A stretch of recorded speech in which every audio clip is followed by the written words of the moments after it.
इतनी रहती थी, अब थोड़ा सा ये देखो इतना हो चुका है, हल्का हल्का।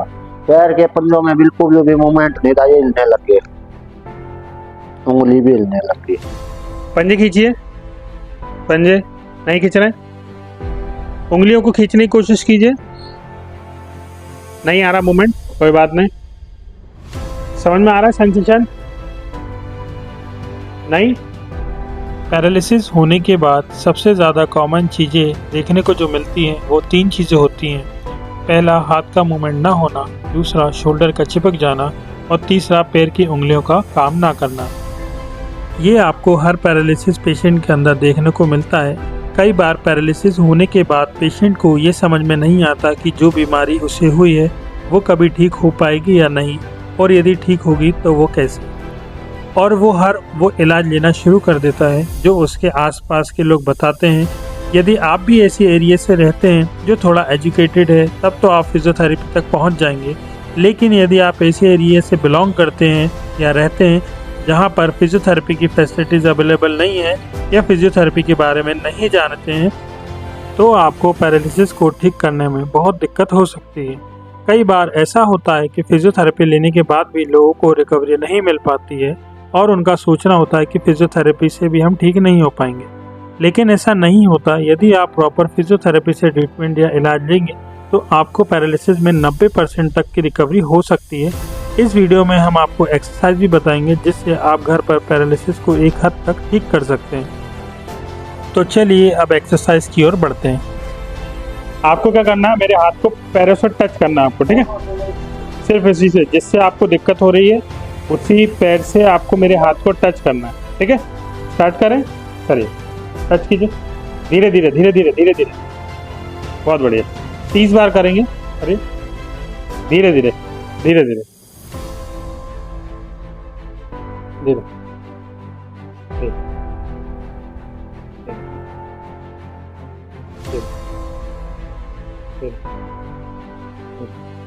धीरे धीरे धीरे धीरे टच कीजिए। 13, 14, 15, 16, 17, 18, 19, 20, 21, 22, 23, 24, 25, 26, 27, 28, 29, बहुत बढ़िया, बस बस नीचे रख ली। अभी क्या करना है आपको, दोनों पैरों को मोड़कर कमर उठानी है, ठीक है? इस चीज़ में क्या ध्यान रखना है आपको, 2 चीज़ों का ध्यान रखना है। पहली बात, तकिया आपका नहीं यूज़ करना है। दूसरी बात, जब आप कमर उठाएंगे तो झटके से नहीं उठाना है, ठीक है? 5 सेकंड तक आपको होल्ड करना है, फिर नीचे रखेंगे, ठीक है? क्या बोला मैंने? हाँ, चलिए अब उसको हटाइए। चलिए दोनों पैर को मोड़िए, कमर को उठाइए। हाँ, 1 2 3 4 5, नीचे लेके आइए, उठाइए। 1 2 3 4 5, नीचे लाइए, फिर से उठाइए। 1 2 3 4 5,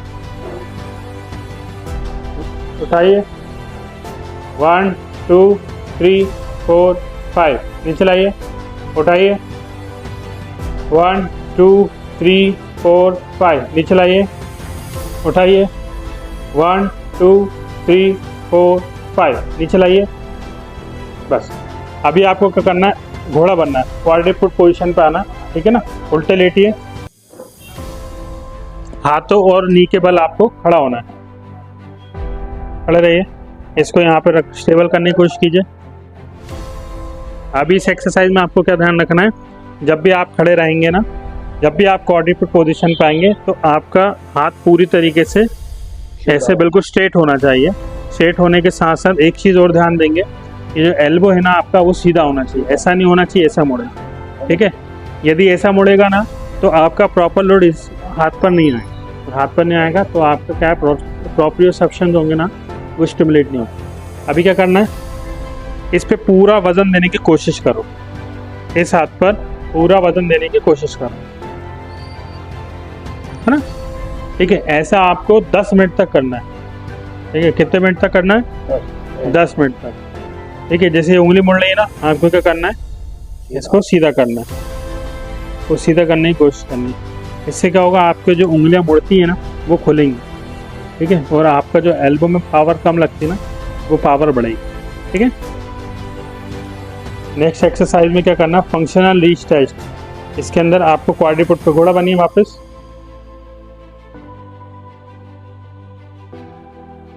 ये देखिए, ये जो ये रखा है ना आपने, बहुत गलत तरीके से रखा है। इसका मैंने क्या बताया था आपको, ये ऐसा होना चाहिए। हथेली टिकनी चाहिए। ठीक है, हाँ, ये पूरा अच्छी तरीके से टिकना चाहिए। ठीक है, अभी क्या करना आपको, मैं आपको डायरेक्शन दूंगा। ठीक है, ऊपर देखिए, मैं आपको डायरेक्शन दूंगा। आपको इस हाथ से अपोजिट, जिसमें आपको कोई दिक्कत नहीं, उस हाथ से मेरे हाथ को टच करना है। करिए, ठीक, करिए करिए करिए करिए। ऐसा आपको 30 बार करना है। करिए, टच कीजिए। 1 2 3 4 5 6। देखिए, इसमें क्या का ध्यान रखना है आपको, जब जब भी आप ये एक्सरसाइज को परफॉर्म करेंगे ना, तो आपको हाथ को बिल्कुल स्ट्रेट होना है। ठीक है, हाँ, किसी से भी आप दबा सकते हैं, आपके घर में कोई भी हो। हाँ, ये आप करेंगे। ठीक है, और दूसरी बात क्या करना है, ये एल्बो स्ट्रेट होना चाहिए। ठीक है, पूरा बॉडी का वजन इस हाथ पे आना चाहिए। ठीक है, हाँ, चलिए, टच कीजिए। 8 9 10 11 12, इधर देखो, इधर देखो, 12 13 14 15 16 17। कोशिश करो उसको सीधा करने की। ये थोड़ी सी हार्ड एक्सरसाइज होती है ना। कोई बात। अभी आपको क्या करना है, जो आप जिसमें पैरालाइज हुआ है उसको अफेक्टेड पार्ट बोलते हैं। तो जो आपका अफेक्टेड पार्ट है उससे मेरे हाथ को टच करना है। ठीक है, टच कीजिए। 1, ध्यान रहे ताकत आपके सिर्फ शोल्डर से लगनी चाहिए। 3 4 5 6 7 8 9 10 11 12 13 14 15 16 17 19 20 21 22 23 24 25 26 27 28 29, एक लास्ट 30। बहुत बढ़िया। इससे क्या होगा, आपके जो शोल्डर की मांसपेशियां कमज़ोर है ना, उसमें पावर आएगा, कोऑर्डिनेशन आएगा। जिस पेशेंट को आप वीडियो के अंदर देख रहे हैं, इनको लगभग 5 साल से पैरालिसिस है और फिजियोथेरेपी का इलाज बहुत टाइम से ले रहे थे और ख़ुद भी घर पर एक्सरसाइज किया करते थे। लेकिन फिजियोथेरेपी की मदद से इनकी इतनी रिकवरी तो हो गई थी जिससे खुद का काम घर पर कर सकते थे, लेकिन छोटी मोटी दिक्कत जैसे पैर के पंजे और हाथ की उंगलियों में बिल्कुल भी पावर नहीं थी, जिसके कारण ये छोटे छोटे काम करने में इनको बहुत ही दिक्कत हुआ करती थी। देखिए, मैं आपको फिर से इस वीडियो के माध्यम में ज़रूर बताना चाहूँगा कि पैरालिसिस यदि आपको हुआ है तो ऐसा नहीं है कि उसके अंदर रिकवरी नहीं हो सकती। यदि आप प्रॉपर एक्सरसाइज और प्रॉपर तरीके से उसका ट्रीटमेंट लेंगे तो उसके अंदर 90% तक रिजल्ट हम देख सकते हैं। बहुत से ऐसे पेशेंट हैं हमारे पास जो आए हैं और उनको बहुत अच्छे और बहुत हद तक रिकवरी मिली है। कई लोग ये भी बोलते हैं कि सर हमें बहुत टाइम हो गया तो हमारी पैरालिसिस की रिकवरी होने के चांसेस बहुत ही कम है या फिर नहीं होगी। तो उनको भी मैं ये बताना चाहूँगा कि ऐसा नहीं होता। यदि आपको बहुत टाइम हो चुका है पैरालिसिस को हुए तो भी आपकी रिकवरी हो सकती है, लेकिन यदि आप प्रॉपर ट्रीटमेंट लेंगे तो। जैसे कि आप इस वीडियो में देख रहे हैं, जो पेशेंट हैं उनको 5 साल से पैरालिसिस था। इनके पैरों में, पंजों में बिल्कुल भी मूवमेंट्स नहीं था। ये जब चलते थे इनके पैर पूरी तरीके से कड़क हो जाते थे, जिसके कारण इनको चलने में लचक भी फील हुआ करती थी। लेकिन कुछ टाइम से, लगभग 15 दिनों के अंदर इनकी लचक भी कम हो गई और इनके पैरों के पंजों में पूरी तरीके से मूवमेंट भी आ चुका है। अब यदि ये भी फिजियोथेरेपी से ट्रीटमेंट नहीं लेते और ये सोचते कि मुझे 5 साल हो गया है तो मुझे रिकवरी नहीं होगी, तो इनके रिजल्ट नहीं आ पाते। 5 साल पैरालिसिस होने के बाद भी इनके पैरों की पंजों की जो उंगलियां हैं वो 15 दिन में मूवमेंट करने लगी। तो ऐसा आपके साथ भी हो सकता है। हो सकता है आपकी जो एक्सरसाइज हैं वो ऐसी एक्सरसाइज है जिसके कारण उस मसल पे लोड ही नहीं आ रहा हो, या फिर मसल्स एक्टिवेट ही नहीं हो पा रही प्रॉपर तरीके से, आप एक्सरसाइज ही नहीं कर रहे हैं। आपकी जो एक्सरसाइज है वो ठीक से प्लान नहीं हुई है जिसके कारण आपको रिजल्ट नहीं मिल रहा है, या आपके जो फिजियो हैं वो मशीन ऐसे लगाते हैं, आप प्लेसिंग सही नहीं करते जिसके कारण आपको रिजल्ट नहीं मिलता। हो सकता है, बहुत से कारण हो सकते हैं पैरालिसिस की रिकवरी को रोकने के में, जो बहुत ही फैक्टर्स होते हैं। यदि आप भी चाहते हैं कि आपका ट्रीटमेंट हमारे थ्रू हो या फिर हमारे सेंटर पर हो, तो आप हमसे डायरेक्ट कांटेक्ट कर सकते हैं। यदि आप हमारे सेंटर पर आकर हमसे ट्रीटमेंट लेना चाहते हैं तो आप यहां पर आकर अपना ट्रीटमेंट ले सकते हैं। तो चलिए वीडियो की ओर आगे बढ़ते हैं। जब पेशेंट हमारे चलते थे तो उनके हाथ की उंगलियां पूरी तरीके से मुड़ जाती थी और हाथ की उंगलियों में कड़कपन बना हुआ रहता था। जब भी कोई वज़न वाला काम दूसरे हाथ से किया करते थे तो ये वाला हाथ उनका पूरी तरीके से मुड़ जाता था।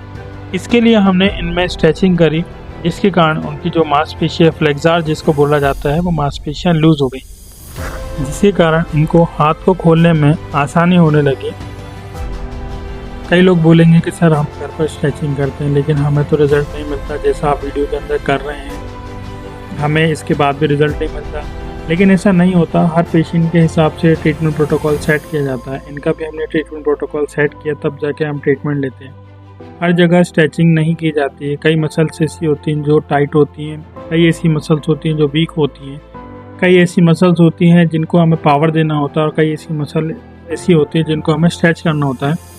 कई बार पेशेंट क्या करता है, जिस मसल्स को हमें एक्टिवेट करना होता है उसे स्ट्रेच करके और रिलैक्स कर देता है, और जिस मसल्स को हमें स्ट्रेच करना होता है, जो मसल टाइट हो गई होती हैं उनको स्ट्रेच करना होता है तो उसको वो पावर देते हैं। जबकि ऐसा नहीं होता, जो मसल आपकी टाइट है उसको लूज़ कीजिए, जो मसल वीक है उसको पावर दीजिए। इसी के चक्कर में आपको रिज़ल्ट नहीं मिल पाता। अब बोलेंगे कि सर हमें कैसे पता चलेगा कौन से हमारी मसल टाइट है, कौन से हमारी मसल लूज़ है? वो तो एक प्रॉपर असेसमेंट के बाद ही मैं आपको बता पाऊँगा कि किस मसल्स को आपको स्टिमुलेट करना पड़ेगा, एक्टिवेट करना पड़ेगा, और किस मसल्स को आपको स्ट्रेच करना पड़ेगा। बहुत टाइम तक पैरालिसिस होने के बाद सेकेंडरी कॉम्प्लिकेशंस भी क्रिएट होने लगते हैं, जैसे जॉइंट का फ्यूज़न होना। बहुत नॉर्मली भी यदि आपको पैरालिसिस नहीं है, एक ही पोजीशन पे बहुत टाइम तक हाथ का या फिर किसी भी जॉइंट को एक ही पोजीशन पे रखेंगे तो वो टाइट हो जाते हैं। ऐसा पैरालिसिस के अंदर भी देखा जाता है। कई बार बहुत लंबे टाइम तक पैरालिसिस होने के कारण हमारे शोल्डर, हमारे एल्बो और हमारे रिस्ट जो होती है वो चिपकने लगती है, जिसके कारण यदि थोड़ा बहुत मसल में पावर भी होगा तो भी वो ठीक से काम नहीं कर पाती। तो चलिए अब एक्सरसाइज की ओर कंटिन्यू करते हैं। धीरे धीरे धीरे धीरे धीरे धीरे धीरे धीरे पैर बीचों बीच में रखिए।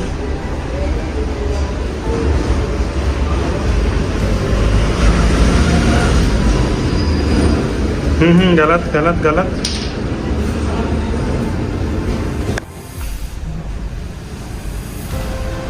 बीचों बीच में रखिए।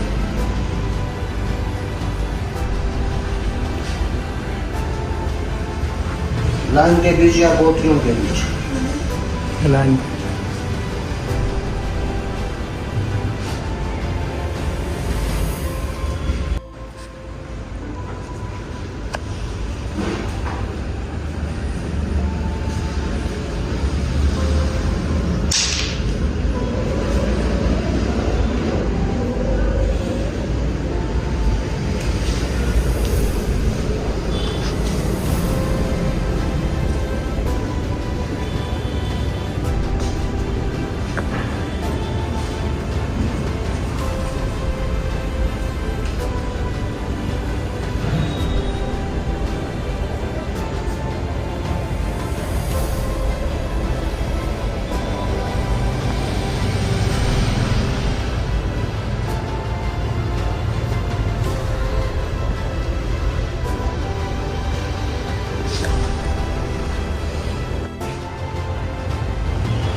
और ऊपर।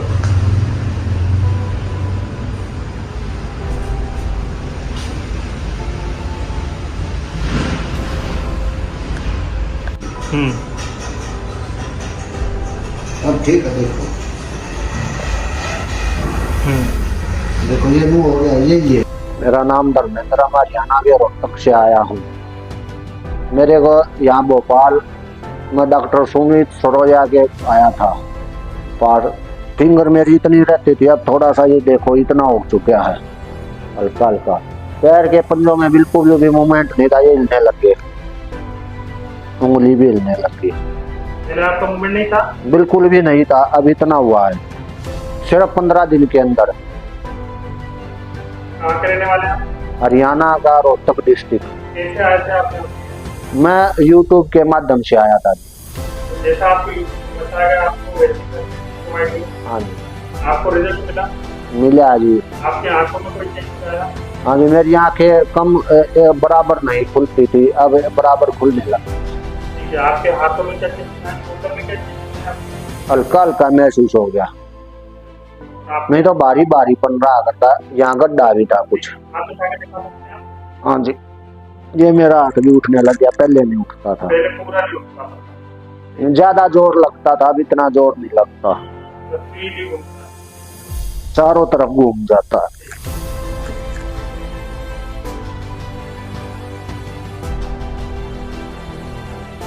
फिंगर्स में आपके क्या चेंजेस आया? पहले इतना रहता था, अब थोड़ा हल्का सा, ये हल्का हाथ थोड़ा ऐसे हो गया। बोलने लगा दिए। ठीक है, अभी आपको सही आ रहा है, ठंडा गर्म समझ आ रहा है? हाँ जी, सब आ रहा है मेरे को। पहले आता था? पहले नहीं आता। ठीक है, तो अभी आप ट्रीटमेंट सेटिस्फाई? हाँ जी।